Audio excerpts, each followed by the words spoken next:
Welcome to Who Do You Think You Are? The Wights and Brantls version.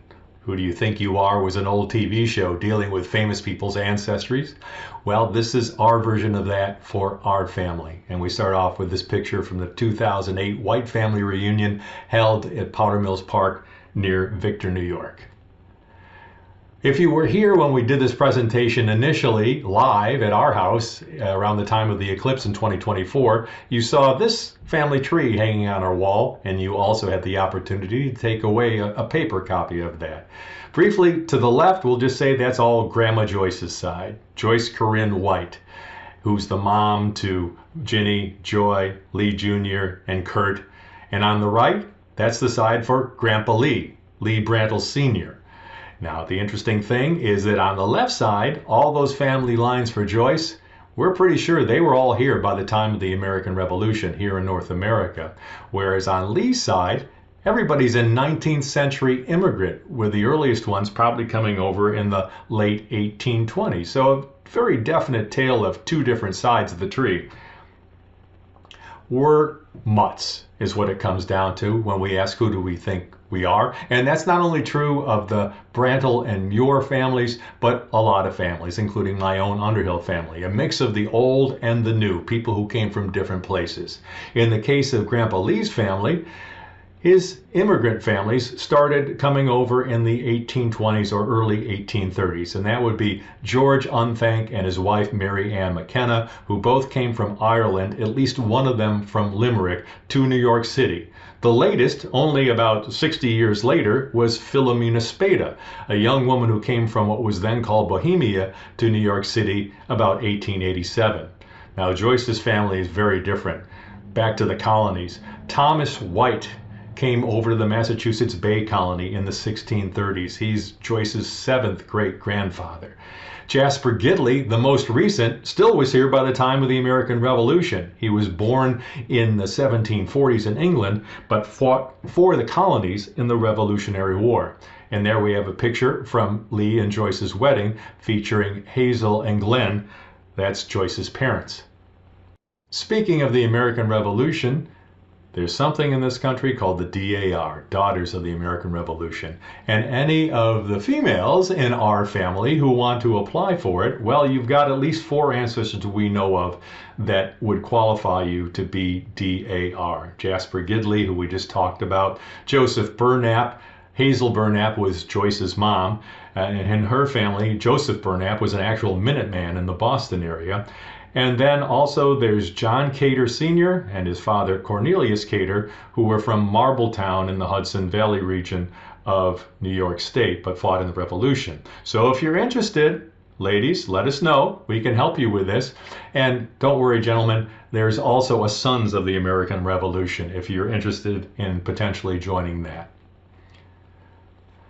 On Lee's side, the Muirs. Lee's mom was Edna Muir. That was her maiden name. The Muirs, as a clan in Scotland, go back to 367 AD when a guy named Fergus More invaded Scotland from Ireland. He defeated the Romans that were occupying the area, and he became the first king of something called Dalriada, which is one of 4 princedoms that were part of the formation of the Kingdom of Scotland eventually. The clan has been centered around the city of Ayr, which is on the west coast of Scotland, 35 miles south of Glasgow. And the motto, which you see over to the right there, Durum Patientia Frango in Latin, by patience I break what is hard, is a common English translation of that. Our Muirs were from Paisley, which was a textile, actually still is a textile center, just to the west of Glasgow. And they fell upon hard times due to various conditions like famines that were going on in the region, both in Ireland and Scotland in the 1840s. A lot of textile mills closed, and at that time, our Muirs, who were involved in the textile industry, moved to New York City. On Joyce's side, the Wights go back a long way. Now, we can't prove for you that you're descended from these particular people, but there is a Thomas Wight that you can find records for on Ancestry, who was born around 1475 in Surrey, which is southwest of London. And Isaac Burnap, remember Hazel Burnap is Joyce's mom, he was born around 1480 in Hertfordshire, which is north of London. Now, you're not all English and on Joyce's side of the family. There's a Sarah Matilda Cater, who would be Joyce's great-grandmother. She's on that chart, the family tree, and she had an ancestor named Jeanette Vandermark. That's her third great-grandmother, born 1679, Marbletown, near Kingston. And that's an area that the Dutch lived in, certainly, and that's a definite Dutch name. Jeanette is not the only possible connection with the Caters to Dutch ancestry, and also possibly some German roots. Another one of Joyce's ancestors, Julia Finn Skinner, was Joyce's great-grandmother, actually, born in Cortland in 1839. And she is supposed to be descended from a set of Irish brothers named Finn, and they emigrated to America before the Revolution and fought with the colonial army. Julia Finn Skinner's mother was Matilda Runkle, born in New Jersey, which is about as far south as your ancestors go, and her great-grandfather may have been born in Germany. In fact, the name Runkle may come from the town of Runkle, which is northeast of Frankfurt. At one time, actually, the family went by Van Runkle, or from Runkle. Thomas Charlton Wight is perhaps Joyce's most famous ancestor, her seventh great-grandfather. He may have been born in a place called Hairby, which is north of London, or in the Isle of Wight. He was definitely born in England sometime around 1607.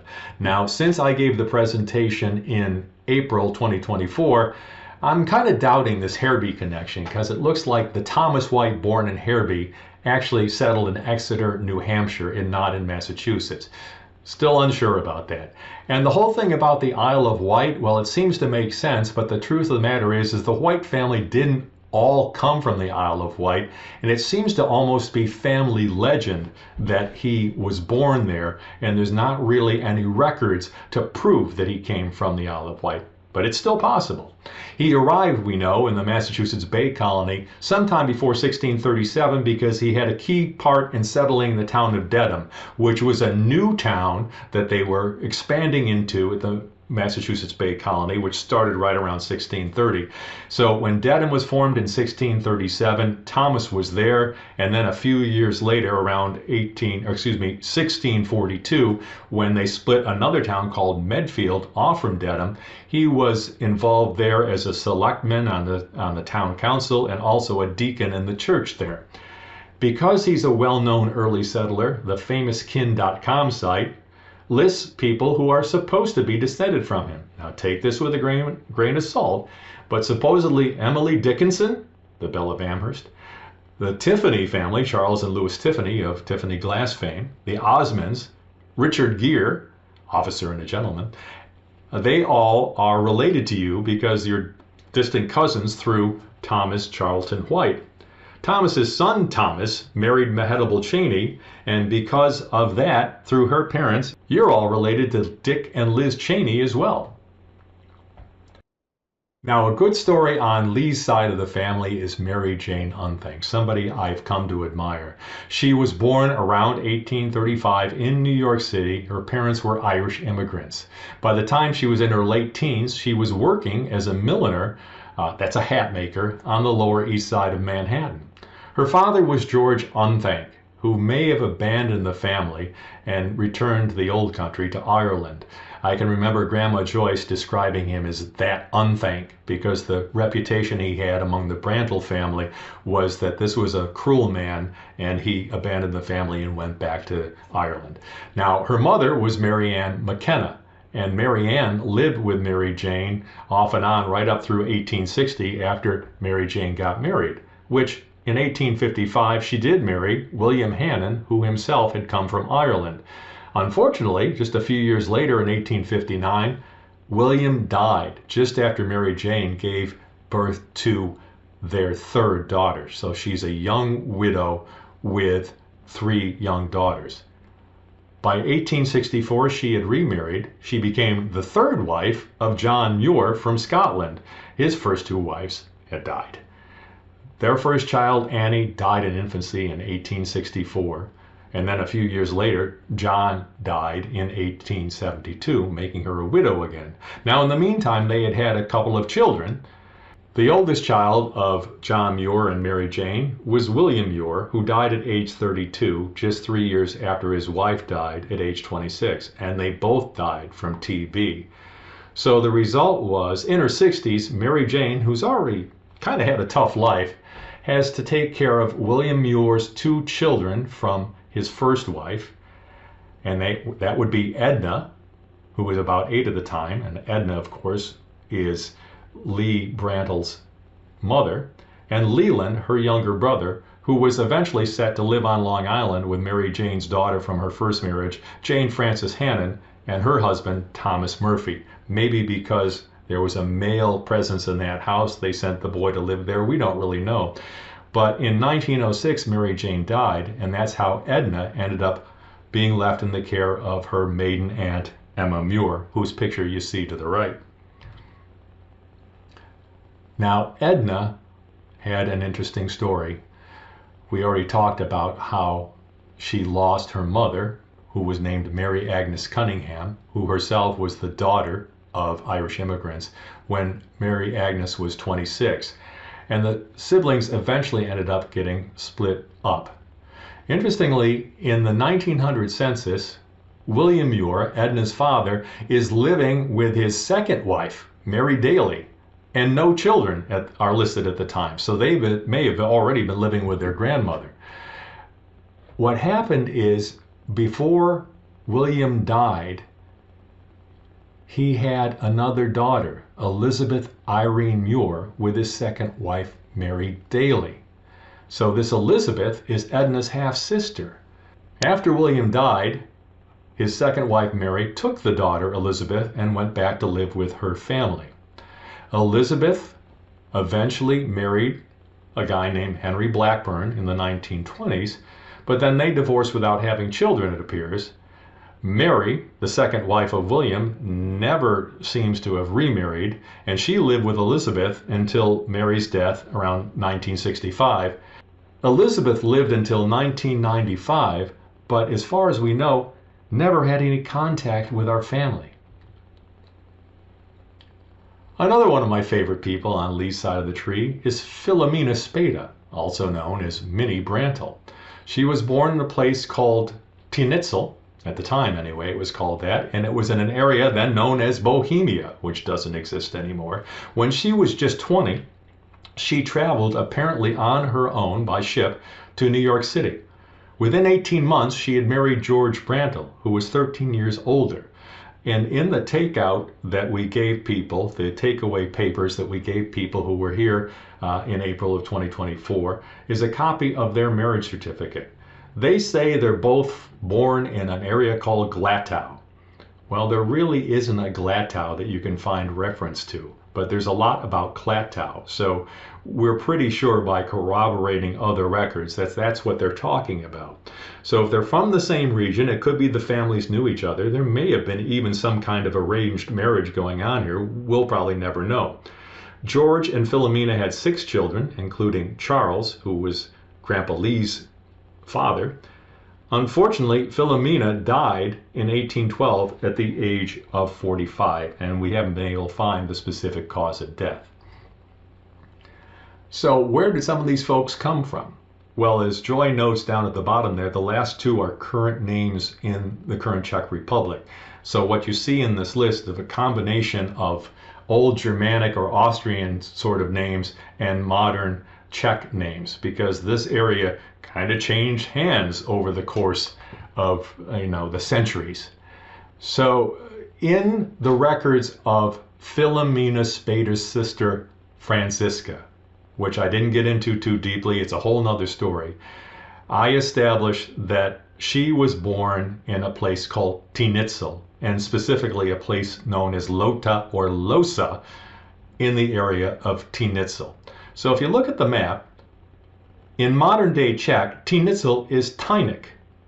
Part of the municipality of Tynik is a little village or hamlet called Horní Lota. I'll give you a moment to snicker about that name. So I believe that Lotka refers to Horní Lota, which is all part of Tynik, which used to be called Tinitzel, And that's all in a region that used to be called Klatou, because there was a nearby city called Klatou, which now in modern day Czech, that's Klatovy. And this is only 4 or 5 miles between where you see Klatovy there, the bigger city in the yellow circle, and Tynik and Horní Lotsa to the south of that. So we're pretty sure that Philomena came from there, and based on the marriage record, George Brantl probably came from that neck of the woods too. So let's pull out, if you will, on the map and take a look at things around the region we were looking at in the previous slide. I have Vienna on here because Franziska Spada, Philomena's sister, younger sister, has records from her adult life indicating she lived in Vienna. In fact, it's possible that their mother, Johanna Krall, was born there in 1841, but I can't prove that it's the right Johanna Krall. The distance from Vienna to Klatovy, or Klatou as it was once known, is 185 miles. Remember, there were no cars then, but there were railroads, so the idea that people could have moved between those two places isn't outrageous. And then from Klatovy up to Prague is only about 80 miles. And I'll mention Prague again later and explain why I'm putting it on the map here. Now, the distance from Vienna over to Runkel, way up there by Frankfurt in Germany, is only 485 miles. It's like kind of driving across New York State, right? So the reason I mentioned Runkel is that's where some members of Joyce's family have lived. So you have a lot of ancestry in this general region. Switching to the Muirs, we're in Scotland now, and the city of Paisley, which is just over the line basically from the larger city of Glasgow, a lot of your ancestors were either baptized or were married at a place called Paisley Abbey, which is the red icon there and the blue circle on the map. And on one of the baptism records I found, it said the family lived in Charlestown, which is the green icon in the green circle. So pretty close by. Pulling back out to look at the greater UK and Ireland, since Ireland is not all part of the UK, where are people from? Well, we know that the McKennas and Unthanks, that they are from Limerick. And then further up at the top of the map in blue, that icon is at Paisley, which is just to the west of Glasgow.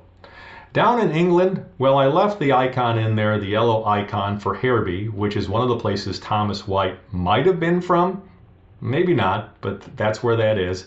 Around London, a couple of icons. A purple one for Stanstead Abbey, which is a place that the Burnaps had ancestors. And the reddish one is for Wimbledon, like where they play the tennis. And that's a place where the Wights may have been. And down at the bottom of the map, that's actually the Isle of Wight. The icon covers the gap a little bit, but that's actually a separate island off the south coast of England, and that may be where some of the Wight ancestors came from. Back here in the States, there was a place called New Lots. It was a town in Kings County, but in the 1880s, when they decided to create the borough of Brooklyn, New Lots was incorporated into Brooklyn. Now, the reason the address 2753 Atlantic Avenue is in here is that was Mary Jane Unthank's address later in life. That's where she died, in fact. Not only that, it's where her son William died. At the yellow icon, at the south end of the arrow there, William and his new wife, Mary Daly, are living without their children at the address of 288 New Jersey Avenue. So they're only a few blocks away. So even if the family isn't all under the same roof, they're in the same neighborhood. Interestingly, in between those two streets, those two addresses, there's something called Wyona Street, which wasn't always called Wyona Street. At one point, it was called Wyckoff Lane, and it extended all the way down into New Lots, which would be basically south down Wyona Street from this map. And that's where Mary Jane and John Muir lived in the 1865 census. So that family was within a few blocks of this neighborhood for multiple generations. The Brantls, when they first got married, were living on the southeast side, but for most of the time they were raising their family, they lived up in Hell's Kitchen. There's a lot of records for them being at 631 West 48th Street and another few records where they're at 547 West 48th Street, less than a block away, or about a block away. So that's their neighborhood where George Brantl would have grown up. Now, we said earlier, Minnie died in 1912. 1915, the next census, George was still living with some of his children, but they had moved up to East 72nd Street, which I didn't bother to put on this map. Now, in 1920, the last census that George is in the United States, he's living on the east side of Manhattan, but not with any of his children anymore. But he does have a niece with him who's said to be from Bohemia. We don't really know much about that connection. George may have gone back to Bohemia because around about 1923, Philomena, his daughter, named after his wife, Philomena Brantl, or Minnie Brantl Jr., if you will, applies for a passport. And she said that her father was born in Prague and was now living in Prague. So she may have just been using Prague as like the biggest city in the Czech area that she knew of, and it may not have been specific to that, but it does indicate that George decided after all his children were grown and that his wife had died that he was just going to go back to the old country. Lower East Side. Well, when George and Minnie first got married, they lived here. But interestingly, we talked about Mary Jane Unthank working as a milliner in the Lower East Side. In an 1853 business guide, her milliner shop is listed at 16 Avenue A, and in the 1854 version, she's at 160 East 2nd Street, which really is just around the block from the first location. And it's just a neat coincidence, but 34 years later, when George and Minnie get married, on their marriage certificate, they list their current address as 194 East 2nd Street. So that's just down the block where another ancestor was selling hats a few decades before. Joyce's family, kind of more stable, more in one place, largely around Cortlandt, along the I-81 corridor. Now, a couple of these places are sort of outliers. Over to the east, Oxford, that's where an ancestor named Aurelia Sprague Turner, who you will find on the ancestry, on the family tree, that's where she died. There's a place to the upper left called Moravia, which is where her in-laws, Lucius and Catherine Turner, had a farm. Near there, a place called Spring Hill is another place where Turners had lived, and that's getting closer to Cortlandt. But most of Joyce's other relatives lived kind of around Cincinnatus, places like Virgil, Taylor, and German. So you can see how close together a lot of these places are, which, with farmers, that's kind of the way it was. They kind of put down their roots, and generation to generation could stay in the same area for a long time. So that's it for now, but feel free to follow up and ask questions. There is a family tree I put together, a public tree on ancestry.com called the Wight Brantl Family Tree. Now you can access it for free. The thing is, when you try to drill into the details, it may prompt you that you need to be a member, and that's up to you whether you want to subscribe. But I'm certainly available for any questions that you have. It is a work in progress. Understand that not everything you see on Ancestry is definitely true. And some of the things that I put into our tree are based upon other people's trees. In other words, other people's research. And some of them may connect the dots to the wrong people. So I'm just going to give you that caveat. It's not 100% verified. I will update it as I get new information. And again, feel free to reach out. If you don't have a paper copy of the takeout that we gave out in April, the takeaway sheets, you can send us an email and we can email you electronic copies of that. But we hope you've enjoyed the stories about some of your ancestors, and you're living your own story right now, and you're part of this family tree too. So thanks for watching. We're going to end with some parting wisdom from Grandma Joyce, Joyce Corinne Wight Brantl, who around the time of the family reunion in 2008 famously said, maintain relationships. That was her advice for the current and future generations.